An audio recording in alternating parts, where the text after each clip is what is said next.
Kama Drishti. It was all about, I want this. It was all about, this is mine.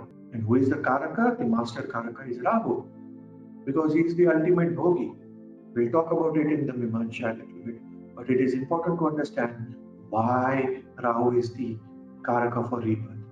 Hello Jyotiśa lovers, in this video we are going to understand the concept of Graha Drishti, the importance of how planets interact with each other, and more importantly how the karmas flow within each other.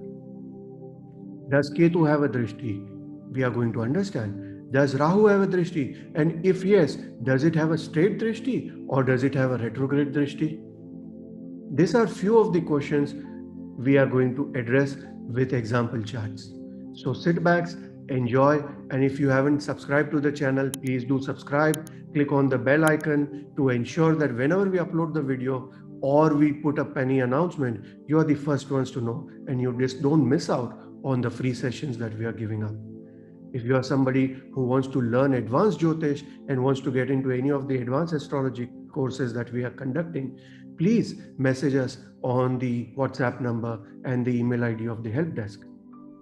There are some courses which are coming up and you can surely be considered. So enjoy. Thank you so much for your time, and all the questions in the comment section after going through all the videos. Thank you.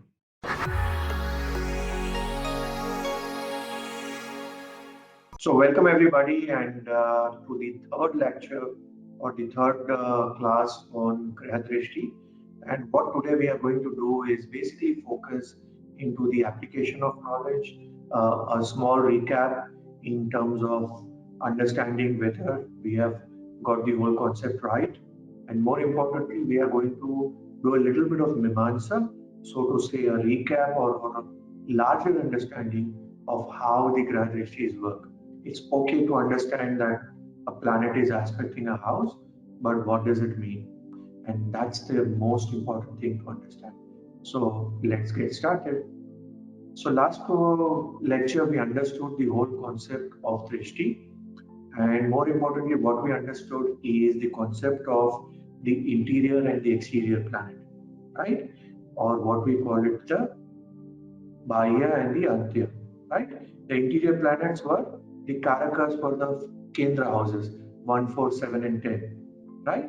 If you remember, we had done this in the last video where we were talking about the interior planets based on the Karakas, where Surya is the Karaka for Lagna, the Chandra is Karaka for the 4th house, Shukra is the Karaka for the 7th house, and Mercury being the Karaka for the 10th house became the interiors, which are the planet which is technically helping us to get rebirth, or rather, shall we say, not helping us get moksha, right?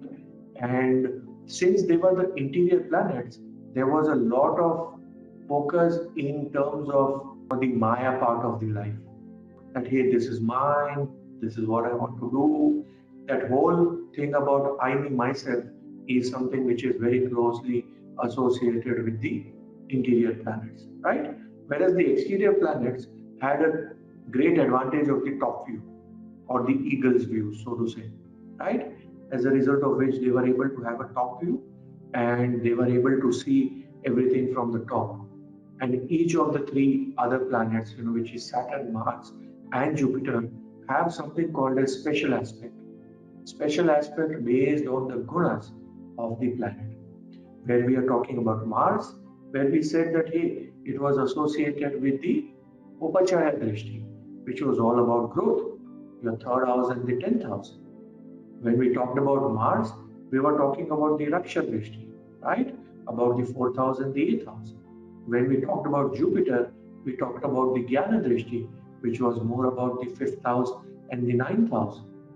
Whereas when we talked about the interior planets, it was all about Kama Drishti. It was all about, I want this. It was all about, this is mine. It was all about this is where I belong. This is mine. It's like a child looking at a small toy, right? So the interior planets act like child.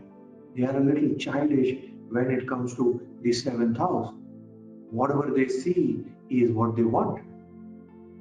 And that is a little bit of folly when it comes to the seventh house. And that is the reason the natural seventh house is the house of rebirth. And who is the Karaka? The master Karaka is Rahu, because he is the ultimate bhogi. We'll talk about it in the Mimamsa a little bit, but it is important to understand why Rahu is the Karaka for rebirth.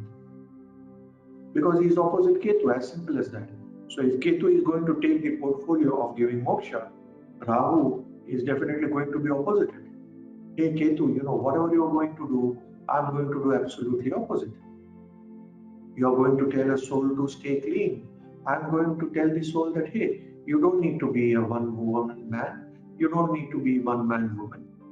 If Ketu is going to say that, hey, do meditation, I'm going to say that, hey, let's go clubbing. If Ketu is going to say be vegetarian, Rahu is going to say that, hey, what's the problem? I'll give you logic. There are two canine teeth. So God has given us that for non-vegetarian food. So Rahu gives his own logic, takes you in that whole, or tangles you in that whole concept of karma. Ketu tries his best to give a logic saying that, hey, why do you want to do that? And tries to unwind you from Rahu.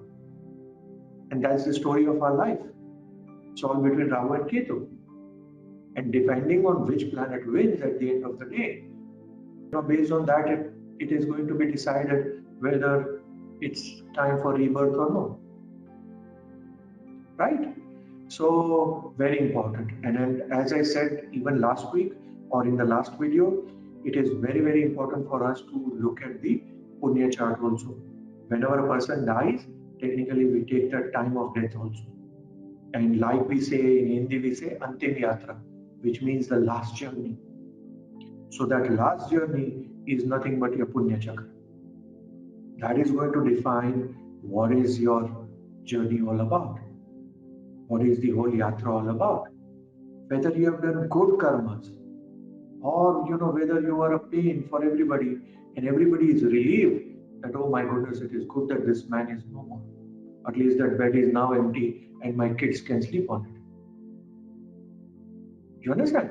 A lot of time, there are old people who take a lot of time, and it's almost like Yamraj has almost forgotten. They have taken a single entry visa.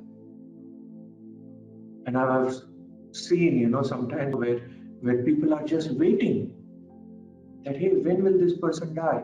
He's almost 90, he's almost 100. What's going on? At the same time, there are great souls who even at 100, people are praying that they must not die. So are you in a stage where you are no longer welcome, or you are living beyond your welcome stay in the earth or Bholoka?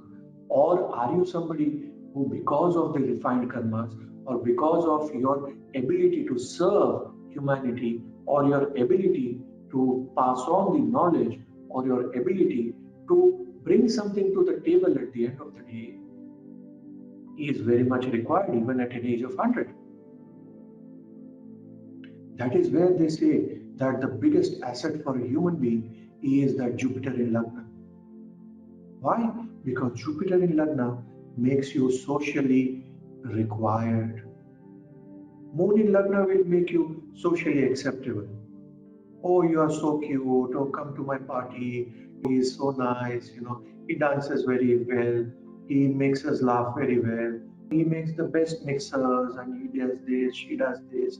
She's very cute. He is very cute. All those things. But ultimately, is there anything to go beyond that?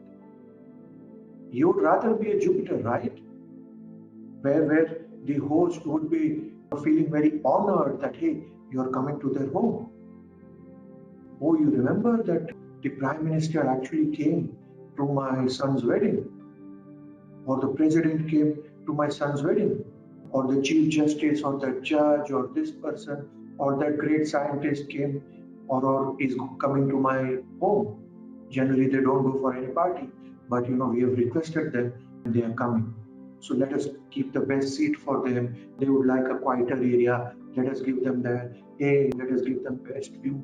So what is happening is that Jupiter is much higher than.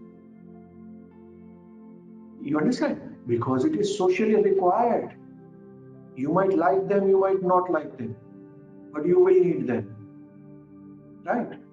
Whereas moon is, you might not require them, but you like them. It's just that cuteness quotient or likability factor. Whereas Jupiter is all about this jnana. This is what this Drishti chakra is telling you. That hey, Jupiter is giving you that highest power in the 5th and 9th house as well as where it sits. So that the trine from the Jupiter, which is 159, is the area where jnana is being distributed. And if that Jupiter can in any way impact your lagna, it is fantastic. So how can it do that? By ideally being in lagna. That means Jupiter is already there on your head. Lagna is your head, right? Or your 5th house. So there is a 9th house drishti from the 5th house. Right? Everybody is able to understand. Let me put the spotlight. Okay. So we all know that the 5th and the 9th house from Jupiter are the drishtis of Jupiter.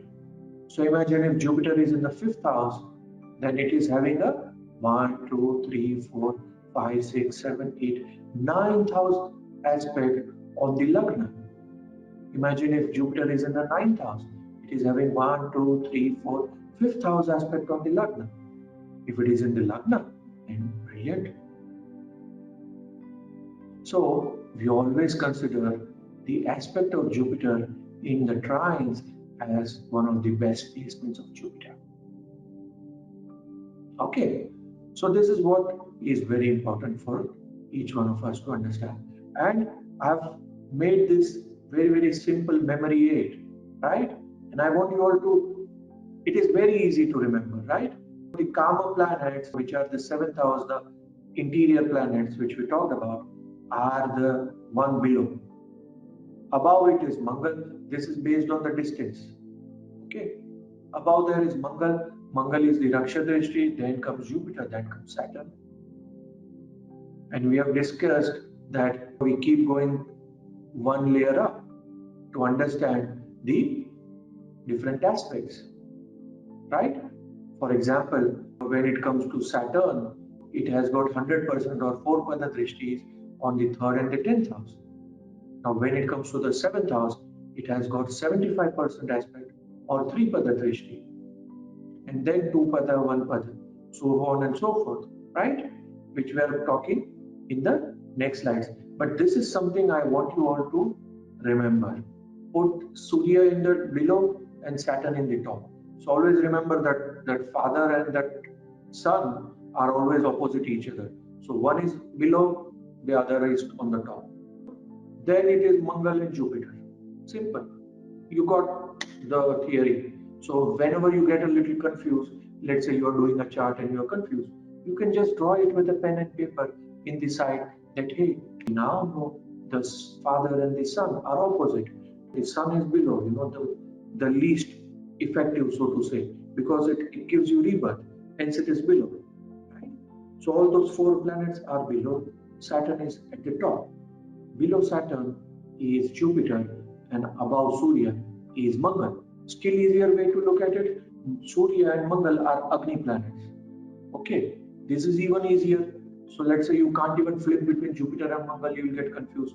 Now you know with the Panchanga that Jupiter or the Tattva of Jupiter is Akash, whereas Mangal is Agni. And Surya is also Agni. So with Surya, then comes other Agni planet, Mangal, then comes Akash, and then comes Vayu. Okay, so there are different ways you can find it out. When I initially learned it, I thought, hey, Vayu, Hanuman is on the top, Vayu Putra. So Saturn, remedies of Hanuman. So I would say that Surya is below, Hanuman is in the top, then comes Gurudev, and then comes Mangal. So you can find your own ways, but it is very easy to remember, right? And then easy to understand. I don't want you all to sort of mug it up, right? Because it's easy. You know that in Jyotish you can't mug it up. The moment you try to mug it up, you will go wrong. You will go absolutely wrong. Are we clear? So, Namaste Jyotiśa lovers, I hope you loved the video, and if you have any questions, please write down on the comment section. If you are somebody who is new to the concept and wants to learn advanced Jyotish, you might enroll for a lot of our courses which are coming up. Simultaneously, apart from subscribing to the channel, you can also share the videos on your Facebook and other social media platforms, because you don't know if there might be somebody else who is actually looking forward to the knowledge, and you might be the one who can end up helping that particular soul reach the right objective. So take care of yourself and keep learning Jyotish. And as I always say, knowledge is an ocean. Start swimming.